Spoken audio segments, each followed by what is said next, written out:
بسم اللہ الرحمن الرحیم نحمدہ ونصلی علی رسولہ الکریم۔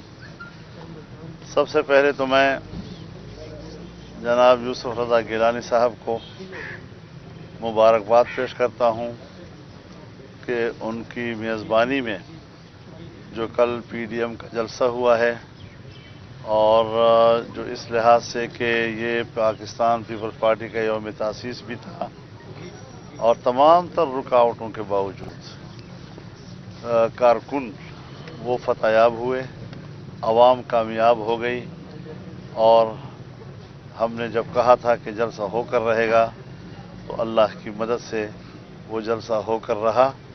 تو اس لحاظ سے پوری قوم مبارکباد کی مستحق ہے، اور ہمارے یوسف رضا گیلانی صاحب کے صاحبزادوں نے بھی بڑی قربانی دی، محاذ پر بالکل میدان میں جا کر انہوں نے خدمات سر انجام دی۔ اس کی پاداش میں وہ گرفتار بھی ہوئے، پولیس گردی کا نشانہ بھی بنے، تشدد بھی ان کے اوپر ہوا، جیل بھی گئے، لیکن اللہ نے بڑی سرخروئی کے ساتھ اور عزت و وقار کے ساتھ ان کو جیل سے رہائی دی۔ وہ جلسے میں بھی شریک ہوئے۔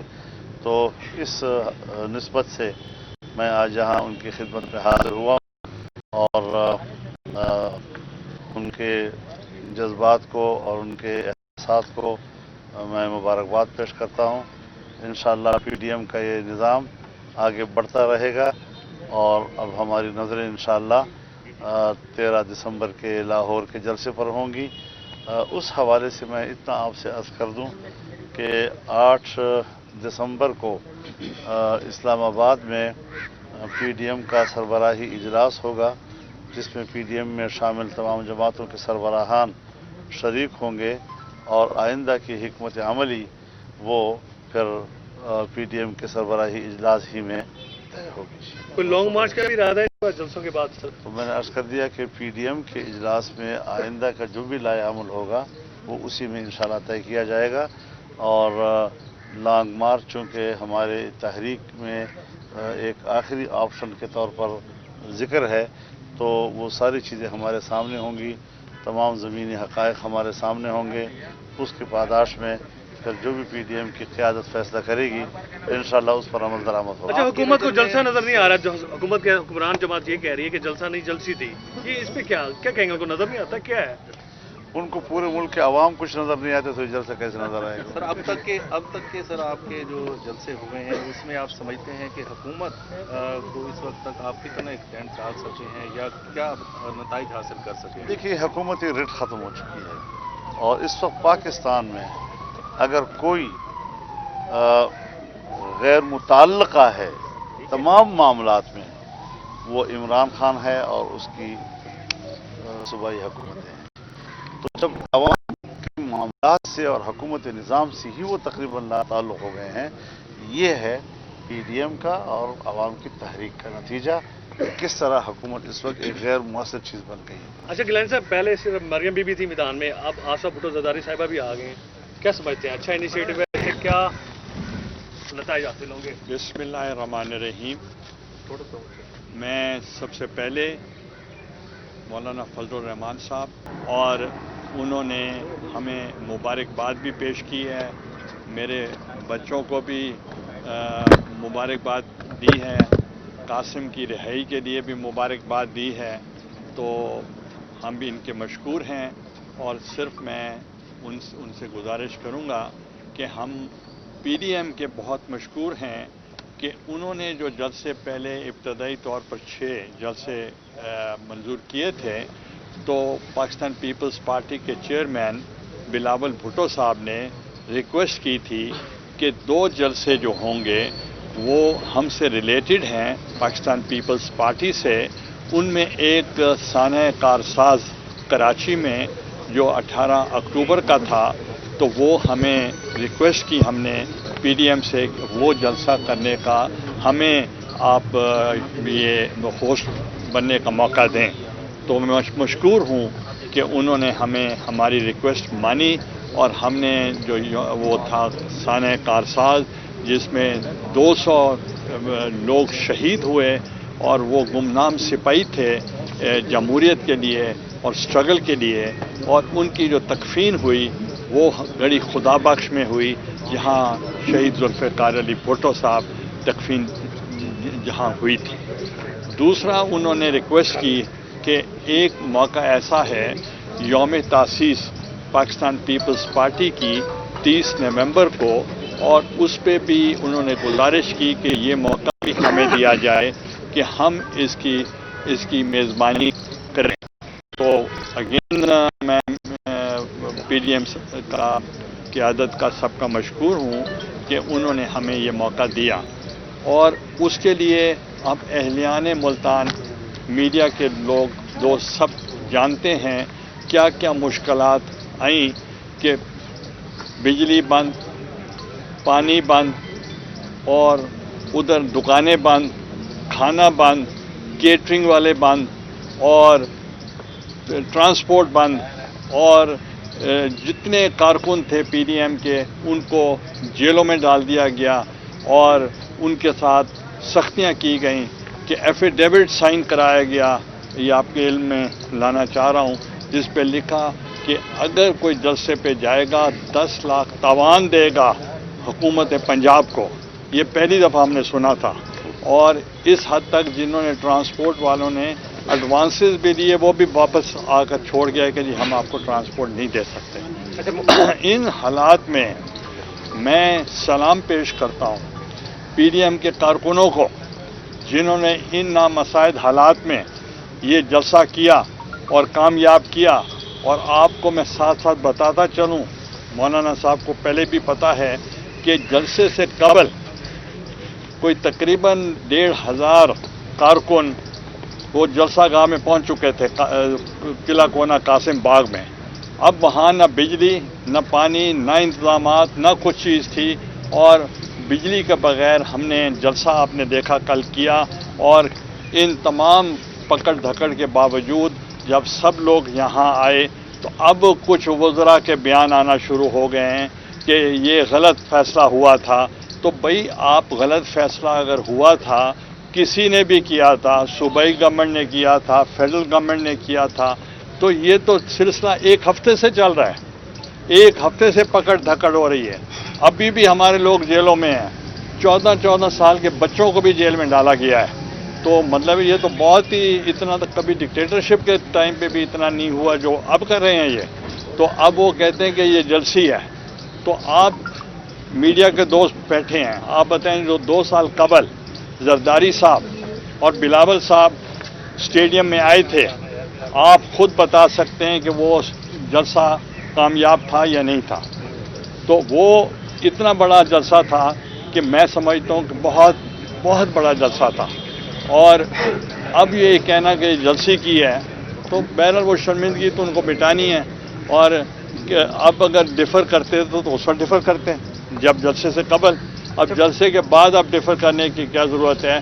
मगर मैं समझता हूँ, मैं कारकुनों को सलाम पेश करता हूँ जो इन हालात में, क्राइसिस में वो निकले आए हैं, और पूरे घरों की छतों पे, हर जगह पे वो पहुँचे हैं। और उनका जज्बा जो था, जो उनके जो मोटिवेशन थी, इतना चार्ज क्राउड बहुत कम मैंने देखा। मौलाना साहब, पहले तो आपको जलसा कामयाब होने पे मुबारकबाद। और दूसरी बात, कल जलसे के दौरान एक अफसोसनाक वाक़ा पेश हुआ जहां पर कारकुनों ने आतिशबाजी की और गत्ते का जो गोदाम था वहां पर आग लग गई। गोदाम के मालिक ने मुतालबा किया है कि पीडीएम के जो तमाम जमातें हैं वो उसका मेरा उजाला करे। 20 से 25 लाख वो बता रहा है कि मेरा नुकसान हुआ है, उसका उजाला करे। और साथ में वो कह रहा है कि मैंने जो थाना है मुल्तान का पुराना कोतवाली, वहाँ पर तमाम पीडीएम के जितने भी रहनुमा हैं उनके खिलाफ कार्रवाई का भी मुतालबा कर रहा है। अच्छा मौलाना साहब, मैं किसी क्या कहेंगे इस हवाले से? देखिए, हमें तो इतनी मालूमात नहीं है, लेकिन इतना पता है कि वहाँ आग लगी। तो ज़ाहिर है कि हमें इंतहाई अफसोस है इसके ऊपर। और ज़ाहिर है ये लोग जहाँ पर मेहनत करते हैं, मेहनत मजदूरी करके कमाते हैं, उनका यकीनन नुकसान हुआ है, बहुत नुकसान हुआ है। उस पर हमारी पूरी हमदर्दियाँ उनके साथ हैं। लेकिन मज़ीद तफसीलात चूँकि हमें मालूम नहीं है, तो जिस तरह सूरत हाल सामने आएगी हम उनके साथ पूरा ताउन करेंगे। एक हफ्ते से मुल्तान का जो माहौल था उससे लग रहा था कि जमहूरी हुकूमत के दावेदारों ने आमरीत को भी मात दे दी है। तो क्या आप समझते हैं कि आपने कल के जलसे से अपने मकासद हासिल कर लिए हैं और इस हुकूमत को आप चलता करेंगे कब तक? हमने माशाअल्लाह अल्लाह की मदद से, कारकुनों के खुलूस से, अवाम की तायीद के साथ इनके अज़ाइम को नाकाम बनाया है और हमने उनको मात दे दी है, उनको शिकस्त दी है। और आप देख रहे थे कि किला कोहना कासिम बाग के साए में जो मैदान है लोहारी गेट घंटाघर का, वो तिल धरने की उसमें जगह नहीं थी। और जाहिर है कि अगर हम वहाँ से कंटेनर हटाते और हम वहाँ स्टेडियम में पहुँच जाते तो एक तो वो जो हमारा ट्रक जिस पे लाउड स्पीकर लगा हुआ था वो अंदर न जा सकता, और वहाँ पहले से कोई इलेक्ट्रॉनिक कोई सिस्टम वहाँ मौजूद नहीं था कि हम उसको इस्तेमाल करके लोगों तक अपनी आवाज़ पहुँचा सकते। हमने वही हिकमत अमली फ़ौरन बनाई कि हमने अब यहीं पर बैठकर लोगों को हमारे सामने मौजूद हैं और हमने इन्हीं लोगों से खिताब करना है, वहाँ भी होंगे तो यहाँ भी होंगे। और आपने देखा कि जो ही सियासी कारकुन मैदान में पहुँच गए, लोगों को हौसला हुआ और मुल्तान के अवाम भी घरों से निकल आए और जलसे में शरीक हो। लाहौर जलसे से आपकी क्या तवक्कुआत हैं, क्या मकसद मजीद हासिल कर लेंगे? देखिए, एक जद्दोजहद का तसलसल है और हमारा शेड्यूल है। हम अपने शेड्यूल के मुताबिक आगे बढ़ रहे हैं और बड़ी कामयाबी के साथ आगे बढ़ रहे हैं। रुकावटें भी आ रही हैं और इंतहाई ज़ालिमाना किस्म की रुकावटें सामने आती हैं, लेकिन सब चीज़ की परवाह किए बगैर हम कौम की जंग लड़ रहे हैं, आम आदमी की जंग लड़ रहे हैं। हम आम आदमी के और हर शोबे ज़िंदगी से वाबस्ता लोगों की इस वक्त तर्जुमान हैं, उनकी हम ज़बान हैं और उनको साथ लेकर हमने आगे बढ़ना है। तो जद्दोजहद होती है, नतीजा अल्लाह के हाथ में होता है और जद्दोजहद की जिम्मेदारी हमारे ऊपर है। इंशाअल्लाह उसमें हमने आगे बढ़ना है और कामयाबी अल्लाह देगा इंशाअल्लाह। एक पॉइंट, ये चेयरमैन बिलावल भुट्टो जरदारी साहब की तबीयत ठीक नहीं थी और आसिफ अली जरदारी साहब सदर साहब जो हैं वो भी अलील हैं, तो उन्होंने इसके बावजूद भी क्रिटिसिज्म होता रहा कि जो लीडरशिप है अपने बच्चों को तो नहीं निकालते मगर दूसरों के बच्चे जो हैं उनको ये ढाल बना लेते हैं। तो आपने देखा कि मेरे बच्चे भी बीच में थे और आसफा भुट्टो जरदारी साहिबा पहली मर्तबा वो बाहर आई और वो इस क्राइसिस में वो आपके जो एजेंडा था उसके मुताबिक शामिल हुई और आपने देखा होगा कि आवाम ने उसको बहुत अप्रिशिएट किया। मौलाना साहब, दो आशिक मान साहब कहती हैं कि आप किला कोना कासिम बाग भरने के लिए आए थे लेकिन घंटाघर भी नहीं भर सके। अब मैं उसको क्या जवाब दूँ? ये तो गिलानी साहब, कल हाई कोर्ट ने इसका ताल्लुक तो हमारी शराफत के साथ है और वो शराफत इजाजत नहीं दे रही। गिलानी साहब, कल हाई कोर्ट के डिवीजनल बेंच ने एक ऑर्डर किया कि अली कासिम गिलानी को 3:30 बजे तक रिहा कर दिया जाए, लेकिन जेल हुकाम ने हाई कोर्ट की तौहीन अदालत करते हुए उन्हें 5:30 बजे के बाद रिहा किया। तो क्या आपकी जमात इसके खिलाफ हाई कोर्ट से रुजू करेगी?